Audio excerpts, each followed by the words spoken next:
भगवान परशुराम की जयंती मनाते हैं और लगभग जो ये समाज है ये तो उनसे बड़ा किसी को देवता भी नहीं मानता, सबसे बड़े इष्ट वही है। और फिर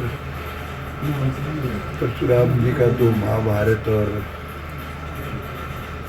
रामायण में दोनों में उल्लेख आता है, तो ये तो सही है कि परशुराम जी छठा अवतार ही, इसमें तो कोई शक वाली बात है नहीं। उनका जन्म ये जो मनाते हैं जयंती, ये बहुत अच्छे,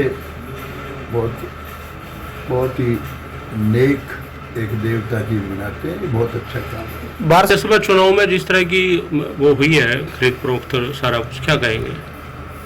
कांग्रेस अभी तक मुझे तो नहीं पता क्या हुआ, वो तो कांग्रेस ही बताएंगे या जो आप जिन पे इल्ज़ाम लगा रहे हो। लेकिन यूँ बताओ, वो तो हर आदमी चाहेगा कि दूसरी पार्टी का ना बने और इंडिपेंडेंट चुनाव लड़ रहा था। अब वो तो फैसला तो सिर्फ अभय सिंह ने करना था, वही वो किसको जिताना चाहते हैं। अब उन्होंने जिसको ठीक समझा उसको जिता दिया, सर बाइकाट किया उन्होंने। 5 राज्यों में विधानसभा चुनाव हो रहे हैं, उनको लेकर क्या कहेंगे? देखिए सुनो, इस वक्त देश में सिर्फ बीजेपी रहेगी और कुछ नहीं रहेगा। मोदी जी ने जो काम किए हैं, बड़े ऐतिहासिक काम किए हैं। 2014 से पहले तो यूँ नहीं पता था किसी को ये हिंदुस्तान है कि पाकिस्तान है। अब बताओ, जो सियाने हैं जिन्होंने वो दर्द झेला है बंटवारे का, क्या देश बंटना चाहिए था? लड़ाई तो हिंदू मुस्लिम सब ने, मतलब सिख को तो मैं अलग मानता नहीं, सिख और हिंदू एक ही पिता के 2 बेटे हैं, कोई फर्क नहीं होता।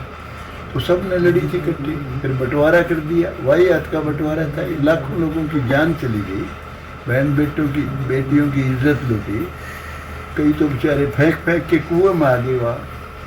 तो ये जो बंटवारा था, देश की आज़ादी थी, बड़ी बेहुदा तरीके से हुई है। और मैं तो ये कह सकता हूँ कि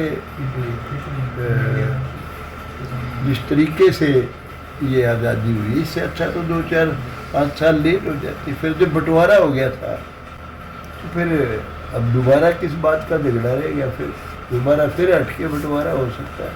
मेरा तो मानना ये है, मोदी जी ने इस देश को एकदम भारत देश बनाया, हिंदुस्तान देश बनाया, हिंदुस्तान बनाया। आप देखो क्या क्या काम नहीं करे, बनते ही ये 370 धारा तोड़ी आपके सामने, कोई तोड़ सकता था? राम मंदिर का निर्माण बनाया कांग्रेसी, तो सुप्रीम कोर्ट में बयान दे के आए थे कि 10 साल फैसला